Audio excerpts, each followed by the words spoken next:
Sword of Coming, episode 303. Untuk melihat video selengkapnya, sahabat bisa kunjungi playlist yang telah Sabta Novel sediakan. Yuk mari, kita berimajinasi bersama dan masuk ke alur ceritanya.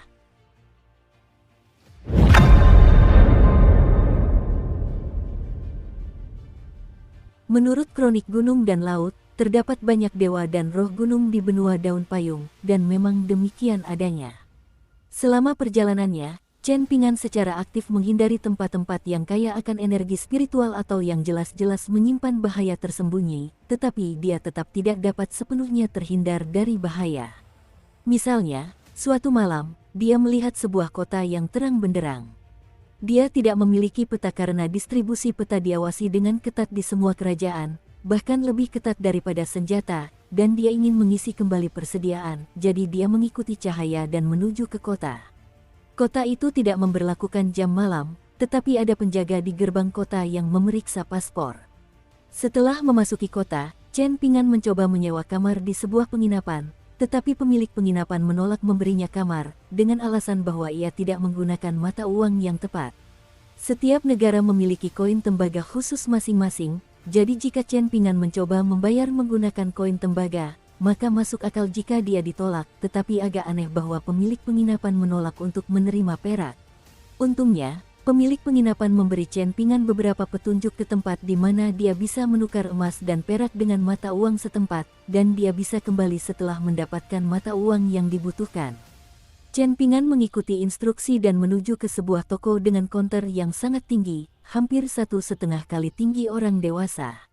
Chen Ping'an naik ke bangku kecil di depan konter dan menyatakan tujuan kunjungannya, lalu menyerahkan beberapa batangan perak sebagai ganti sejumlah koin tembaga dan uang kertas. Koin-koin tembaga itu tampak berkualitas baik, dan uang kertasnya memiliki stempel resmi Istana Kekaisaran dan bank, jadi Chen Ping'an menerimanya tanpa pikir panjang dan kembali ke penginapan. Di sana, ia membayar kamar, lalu menunjukkan paspornya kepada pemilik penginapan atas permintaan, dan pemilik penginapan mencatat dengan cermat dokumen yang diberikan. Keesokan harinya, Chen Ping'an hendak meninggalkan penginapan ketika pemilik penginapan mendongak dari alat hitungnya sambil tersenyum dan memberitahu Chen Ping'an tentang tradisi kota tersebut. Ternyata, kata kertas tidak boleh diucapkan di sini, dan siapapun yang melanggar aturan ini akan diusir dari kota. Chen Ping'an berterima kasih kepada pemilik penginapan karena telah memberitahunya hal ini, lalu pergi ke kota untuk membeli beberapa perbekalan. Setelah itu, ia kembali ke penginapan untuk makan, tetapi ia mendapati semua makanan sangat hambar dan tidak enak. Setelah makan, ia melakukan perjalanan beberapa puluh kilometer keluar kota, dan dari sana, ia masih bisa melihat garis besar kota. Tiba-tiba, hujan turun, dan Chen Ping'an mencari tempat berteduh di sebuah pergola reyot di gunung. Saat sedang berlatih meditasi berjalan, ia kebetulan melirik ke arah kota, dan ia terkejut mendapati kota itu meleleh diterpa hujan seolah-olah lilin yang terbakar. Chen Ping'an buru-buru mengeluarkan semua barang yang telah dibelinya di kota, termasuk koin tembaga dan uang kertas, dan bulu kuduknya langsung merinding. Ternyata, semua itu adalah benda-benda yang dipotong dari kertas untuk dibakar sebagai persembahan bagi orang yang telah meninggal. Tiba-tiba seseorang tertawa terbahak-bahak di balik dinding pergola, seolah-olah mereka merasa geli melihat keterkejutan dan rasa jijik Chen Ping'an, dan tawa mereka yang menyeramkan bergema di seluruh pergola. Chen Ping'an terkejut dengan kejadian aneh di kota itu, tetapi dia tidak takut pada hantu dan roh. Karena itu, dia sama sekali tidak terpengaruh oleh tawa menyeramkan yang terdengar di dalam pergola. Dia duduk di bangku di pergola yang terbuat dari pohon tua, lalu menatap ke arah dinding sambil minum dalam diam. Kecuali jika ia mengalami nasib buruk dan bertemu dengan iblis besar yang kuat atau kultivator iblis yang sangat tangguh dan mahir menyamar, kemungkinan besar ia berurusan dengan roh yang lebih lemah. Manusia biasa pun akan tetap takut pada roh seperti itu, tetapi bagi Chen Ping'an, entitas sekaliber itu sama sekali tidak menimbulkan ancaman. Entitas yang dimaksud masih sama sekali tidak menyadari bahwa ia sedang mengambil risiko yang terlalu besar, dan ia menggunakan suara yang lebih menyeramkan untuk mencoba mengintimidasi Chen Ping'an sambil bertanya, "Kau tidak takut padaku?" Chen Ping'an mengikatkan labu penunjang pedang ke pinggangnya, lalu berdiri dan perlahan berjalan ke dinding sebelum menempelkan jimat penekan iblis pagoda harta karun ke dinding tersebut. Sebuah suara memohon yang terdengar seperti suara anak kecil langsung terdengar dari dalam dinding, dan Chen Ping'an tersenyum sambil bertanya, "Haruskah aku takut?" "Tidak, akulah yang seharusnya takut," jawab makhluk di dalam dinding itu dengan tergesa-gesa. "Keluarlah. Jika kau terus bersembunyi dariku, aku tidak akan bersikap baik lagi. Ceritakan padaku apa yang terjadi di kota itu." Chen Ping'an mengambil jimat penekan iblis dari dinding, lalu menyelipkannya kembali ke lengan bajunya dan duduk kembali di bangku. Seorang anak laki-laki yang tampak ketakutan muncul dari balik dinding, dan terdapat sebuah persegi Mandarin yang disulam di bagian depan dan belakang pakaiannya. Namun, tidak seperti persegi Mandarin berwarna-warni yang dikenakan oleh para pejabat dari Istana Kekaisaran Manusia, persegi Mandarin miliknya hanya berwarna hitam dan putih. Ia berdiri di sudut pergola dengan malu-malu, lalu membungkuk ke arah Chen Ping'an, dan kemudian menyatakan identitasnya. Ternyata, ia adalah seorang penguasa gunung yang telah diangkat oleh dinasti sebelumnya.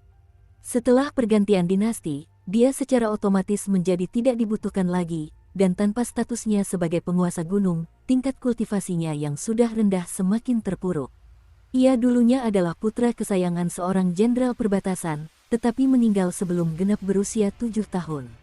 Suatu ketika, seorang pertapa abadi kebetulan lewat, dan ia membantu ayah anak laki-laki itu menjadikannya penguasa gunung tidak resmi agar ia dapat melindungi Feng Shui makam leluhur klan. Namun, semua itu berubah dengan jatuhnya dinasti tersebut. Ini bukanlah peristiwa penting dalam sejarah, tetapi jika dipikir-pikir, ini cukup menarik. Chen Ping'an bertanya kepada anak laki-laki itu tentang asal-usul kota tersebut, dan anak laki-laki itu menceritakan bahwa seluruh kota yang berpenduduk lebih dari 10.000 jiwa telah binasa dalam satu malam akibat bencana buatan manusia yang mengerikan bertahun-tahun yang lalu. Untuk menghindari kepanikan massal, Istana Kekaisaran memerintahkan semua pihak terkait untuk merahasiakan peristiwa tersebut, dan seorang biksu Buddha berpangkat tinggi juga direkrut untuk melakukan upacara, mencegah kota tersebut berubah menjadi tanah tandus yang menyeramkan. Chen Ping'an bertanya kepada anak laki-laki itu apa yang akan terjadi pada kota itu setelah badai, dan anak laki-laki itu tersenyum dan menjawab bahwa yang dibutuhkan hanyalah beberapa hari tanpa hujan agar kota itu pulih sepenuhnya. Chen Ping'an berjongkok dan membakar uang kertas di pergola sambil menghadap kota, dan bocah itu berjongkok di sampingnya sambil merenung, "Anda adalah pria yang baik hati, yang mulia dewa." Chen Ping'an hanya tersenyum dan tidak memberikan tanggapan. Ia memanfaatkan kesempatan itu untuk bertanya kepada anak laki-laki itu tentang tata letak daerah ini, khususnya tentang di mana terdapat klan abadi atau stasiun penyeberangan di dekatnya, dan anak laki-laki itu menceritakan semua yang dia ketahui. Menurut bocah itu, ada beberapa kekuatan jahat yang telah menguasai gunung sekitar 400 km ke utara, tetapi mereka tidak melakukan hal-hal keji seperti menculik penduduk sekitar, sehingga itu adalah daerah yang relatif aman dengan sangat sedikit cerita tentang orang hilang atau meninggal secara mendadak. Pada masa kejayaannya, kekuatan jahat di sana begitu dahsyat sehingga bahkan banyak ahli pemurnian Qi yang melewati daerah itu harus memutari gunung tersebut. Tetapi sejak itu telah terjadi perubahan keadaan, dan dikatakan bahwa hanya beberapa roh yang tersisa di gunung itu. Adapun apakah ini benar-benar terjadi, sulit untuk dipastikan. Berbagai macam desas-desus beredar, ada yang menyatakan bahwa kekuatan jahat di sana telah dimusnahkan oleh para abadi dari sekte penulis plancet, sementara yang lain menyatakan bahwa iblis di gunung itu telah melakukan kesalahan dengan membuat marah seorang praktisi Buddha yang kebetulan lewat, sehingga menyebabkan kematian mereka. Chen Ping'an agak terkejut mendengar ini. Bahkan sekarang, jalan pegunungan di Kekaisaran Li Agung tempat dia bertemu dengan hantu wanita berbaju pengantin merah masih jelas dalam ingatannya. Ada beberapa daun kering di pergola, dan Chen Ping'an serta bocah itu mengumpulkannya sebelum menggunakannya untuk menyalakan api, lalu berjongkok di samping api bersama-sama. Bocah itu tampak sangat muda, tetapi sebenarnya dia telah hidup selama 500 tahun, dan dia menjelaskan kepada Chen Ping'an, pemimpin iblis di gunung itu memiliki kepribadian yang relatif baik hati, jadi dia tidak pernah menargetkan saya. Tentu saja, ada banyak tokoh yang kurang baik di antara bawahannya, tetapi mereka semua sangat berhati-hati dalam menjaga reputasi baik. Jika tidak, jika diketahui secara luas bahwa mereka telah melakukan perbuatan jahat, maka orang-orang dapat mulai mengejar mereka, dan itu dapat menyebabkan banyak masalah, jadi tidak ada satupun dari mereka yang menargetkan saya. Chen Pingan mengangguk sebagai jawaban. Bocah itu menutupi api dengan tangannya sambil melanjutkan, apa yang harus dilakukan iblis dalam situasi itu. Jika mereka membunuh siapapun yang mengejar mereka, mereka hanya akan menarik semakin banyak pahlawan gadungan yang mendambakan kepala mereka. Pada akhirnya, mereka akan dibunuh atau dipaksa untuk membunuh begitu banyak penyerang sehingga pihak berwenang setempat akan melaporkan masalah tersebut ke Istana Kekaisaran. Karena takut kehilangan muka, Kaisar kemudian harus merekrut jasa seorang immortal yang kuat. Ini benar-benar semua sangat merepotkan. Chen Pingan tersenyum sambil berkata, jika bukan karena ini, maka seluruh dunia pasti sudah terjerumus ke dalam kekacauan total. Bagaimana manusia bisa hidup? Lebih dari 10.000 orang tewas di kota kecil itu saja, apa yang akan dipikirkan teman dan keluarga mereka di luar kota? Dengan begitu banyak orang yang meninggal dalam semalam, orang-orang yang masih hidup pasti akan menjadi ketakutan. Bocah itu sedikit ragu-ragu saat mendengar ini, seolah-olah belum pernah mempertimbangkan masalah ini sebelumnya. Setelah itu, bocah itu menceritakan kepada Chen Pingan banyak kisah menarik dari daerah sekitar sini, yang sebagian besar ia dengar dari orang lain. Lagi pula, ia telah hidup selama beberapa abad, dan ia harus menemukan beberapa cara untuk menghabiskan waktu. Setelah hujan reda, Chen Pingan mengucapkan selamat tinggal kepada penguasa gunung dan melanjutkan perjalanannya, meninggalkan anak laki-laki itu sendirian di gazebo. Dukung terus channel YouTube Sabta Novel. Ada juga suatu waktu ketika Chen Pingan melewati sebuah pemakaman, di mana ia bertemu dengan sekelompok cendekiawan yang sedang dalam perjalanan ke ibu kota untuk ujian kekaisaran. Mereka berdiri di depan sebuah makam besar dengan ekspresi rendah hati dan takjub di wajah mereka ketika 2 ekor rubah putih bersih melompat keluar dari antara makam, lalu berdiri di atas kaki belakang mereka dan mengulurkan busur seperti yang dilakukan manusia. Ada juga beberapa rubah muda yang berlari ke kuburan dengan tatapan rindu dan malu yang sangat mirip manusia di mata mereka. Mereka sama sekali tidak tampak seperti roh jahat. Sebaliknya, mereka seperti sekelompok anak-anak yang sedang bermain. Para cendekiawan mengembalikan busur itu, dan Chen Pingan merasa agak geli melihat hal itu. Dia tahu bahwa iblis rubah ini sedang memperdayai para cendekiawan itu, tetapi dia tidak terlalu khawatir tentang hal ini. Secara umum, tidak ada iblis rubah di benua manapun yang terlibat dalam aktivitas biadab. Sebaliknya, mereka selalu berusaha mendekati manusia, terutama untuk mengatasi rintangan hubungan dengan manusia fana guna meningkatkan basis kultivasi mereka. Oleh karena itu, Chen Pingan tidak berusaha untuk membongkar rencana mereka dan mengungkapkan kepada para cendekiawan bahwa rumah megah yang mereka lihat sebenarnya tidak lebih dari sebuah kuburan. Sebaliknya, yang dia lakukan hanyalah menunggu dengan tenang di samping kuburan, dan benar saja, ketika kelompok cendekiawan itu meninggalkan rumah besar itu keesokan harinya, mereka semua tampak gembira setelah menikmati waktu yang menyenangkan di malam sebelumnya. Chen Pingan pergi sambil tersenyum geli. Sekitar 150 km kemudian, ia sampai di sebuah negara kecil bernama Negara Jin Utara. Saat melewati sebuah kota, ia kebetulan memasuki sebuah pasar, dan ia benar-benar membeli sepasang tanghulu di sana. Dia pernah mendengar bahwa negara Jin Utara memiliki kuil Tathagata yang sangat terkenal, di mana terdapat sebuah batu besar yang konon merupakan salah satu tempat di mana seorang bodhisattva mencapai pencerahan. Batu itu disebut platform teratai batu, dan ukurannya cukup besar untuk menampung ratusan orang sekaligus, namun hanya satu orang saja sudah cukup untuk membuatnya bergoyang, sebuah fenomena yang tidak dapat dijelaskan oleh siapapun. Setelah memverifikasi keaslian fenomena ini secara langsung, Kaisar Negara Jin Utara sangat senang, dan hal itu semakin meningkatkan reputasi kuil tersebut. Namun, bahkan setelah bertanya kepada banyak orang di kota itu, dia tidak menemukan satupun yang mengetahui tentang kuil Tathagata ini. Baru kemudian dia teringat bahwa anak laki-laki itu pernah mengatakan kepadanya bahwa ini terjadi sekitar 200 tahun yang lalu, dan 200 tahun adalah waktu yang cukup bagi banyak hal untuk berubah di dunia fana. Setelah ragu-ragu sejenak, Chen Pingan memutuskan untuk melanjutkan usahanya, dan pada akhirnya, ia benar-benar berhasil menemukan lokasi kuil Tathagata. Ia mengunjungi kuil tersebut dan mendapati bahwa tempat itu ditumbuhi rumput tinggi dan benar-benar sepi, sehingga tampak suram dan menyedihkan. Di bawah cahaya senja yang memudar, ia menemukan sebuah batu besar, tetapi tidak dapat melihat sesuatu yang istimewa darinya. Setelah menghabiskan tanghulu terakhirnya, ia membuang tongkat itu sebelum pergi.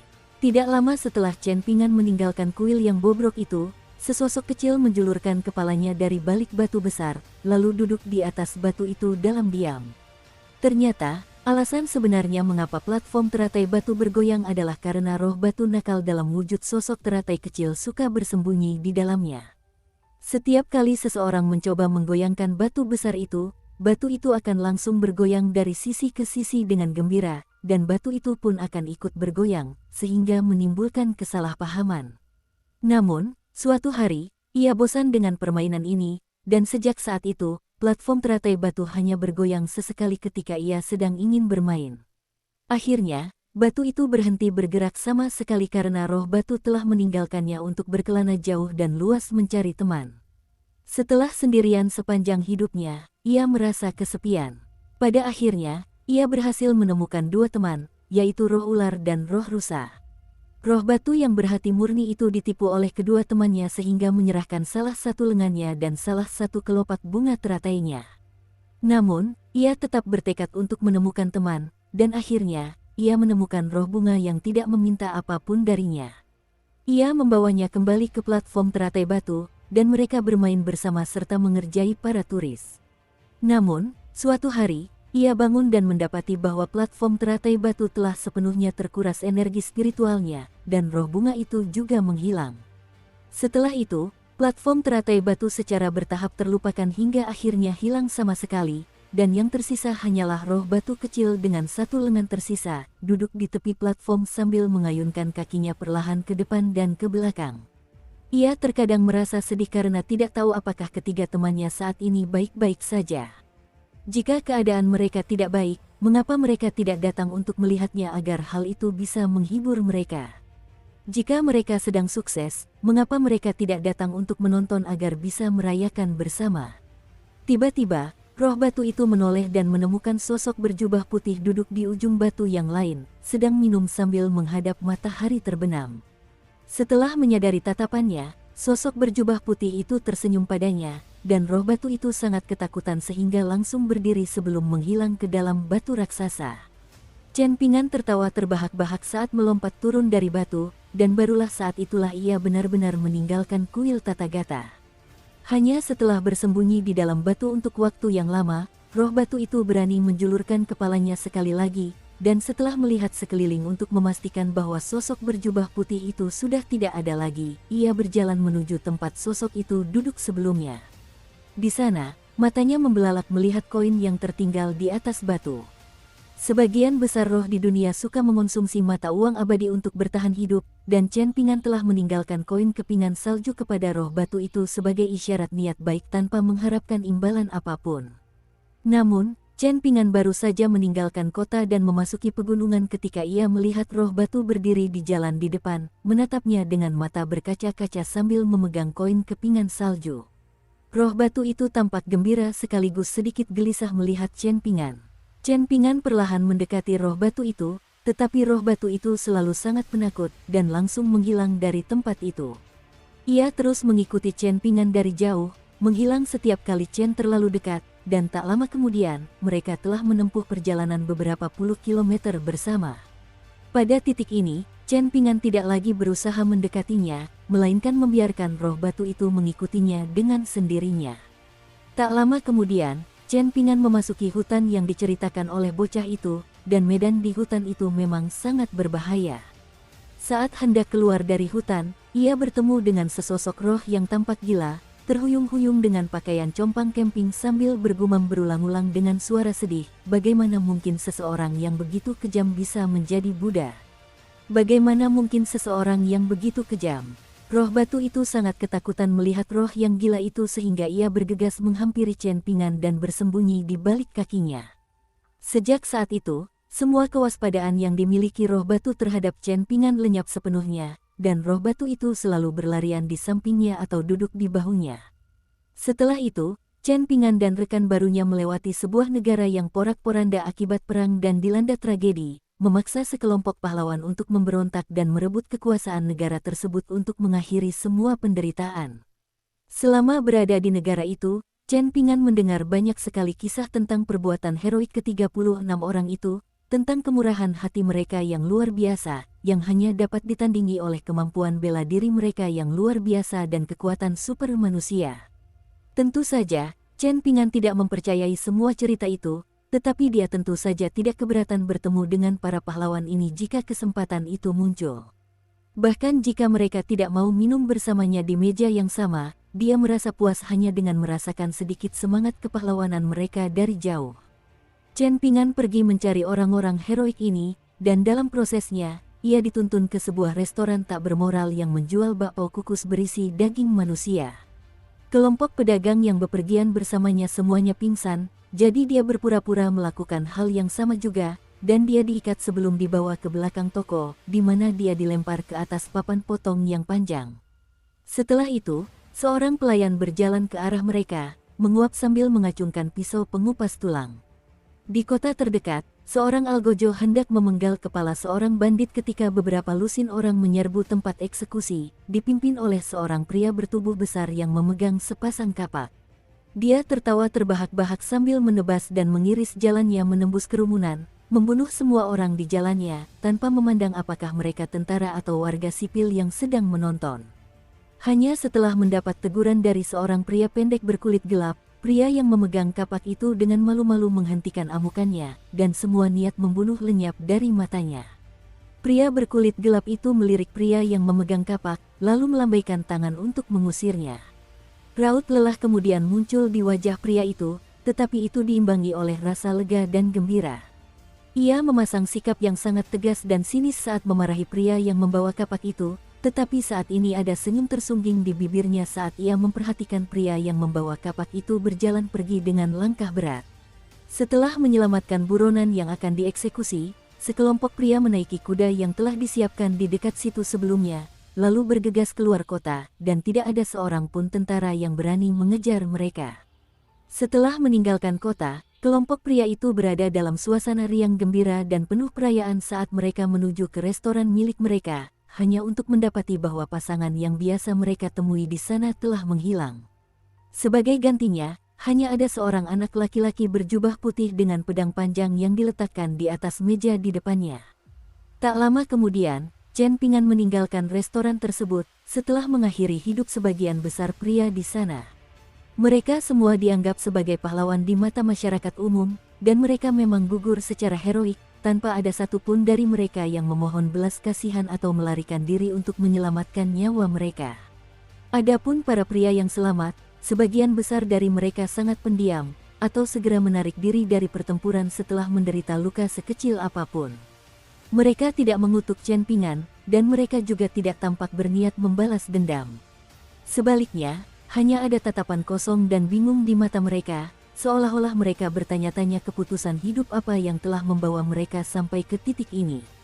Chen Pingan tidak mengindahkan satupun dari mereka. Setelah meninggalkan restoran, Chen Pingan menemukan sekawanan kuda di pinggir jalan, dan dia memilih salah satu dari mereka sebelum melompat ke punggungnya dengan mahir. Awalnya, dia agak ragu-ragu saat menunggang kuda, tetapi tidak butuh waktu lama baginya untuk beradaptasi.